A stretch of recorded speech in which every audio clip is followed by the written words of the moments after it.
The commutative property of multiplication tells us that we're able to change the order of the factors without changing the total amount, the product. That can be very helpful to us when we're asked an expression and we don't know that math fact right away. So we think about, but I could change the order of them and I might know that fact and could retrieve that one from memory and I would have had my answer. So in the US, we tend to interpret multiplication expressions as a groups of. So for example, 3 times 4, we think of it as 3 groups of 4. If I put that as repeated addition, it'd be 4 plus 4 plus 4. Now it's also important we explore these relationships in concrete ways. One of my favorite ways is Cuisenaire rods. The students get to see these numbers existing as a group and not just a collection of ones. I find sometimes when they use the arrays and they're doing the X's to make like arrayslet, they end up counting those X's one by one. They're not seeing it yet as a group. So I love how they can see it as a group here.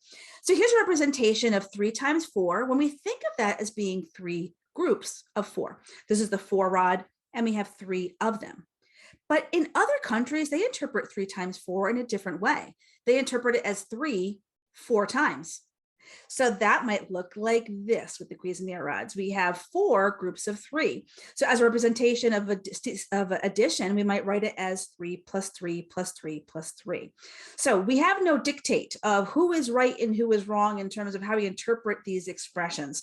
So we want to be aware that that commutative property allows us to have it in a variety of ways. Now, if we were to do a story situation and ask them to draw a picture of that story, well, 3 groups of 4 would look different than 4 groups of 3.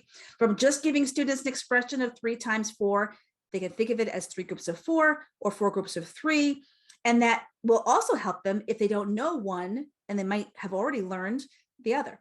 Now, we also can prove to them with these concrete objects that these two are the same. So you can build the 2 groups and then show that that product is the same. So I love Cuisenaire rods for exploring that commutative property.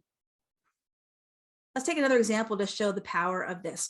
Imagine a story problem that there are 10 trees and they each have 4 apples. So they're 4 and 4 and 4. A student directly modeling that would want to probably skip count by 4s to figure out how many that total amount is. So they're interpreting that as 10 times 4, 10 groups of 4. But if they've learned that 10 times 4 is the same as 4 times 10, 4 tens. Now our number system is based on the number 10. So it really helps a lot that 4 tens is 40.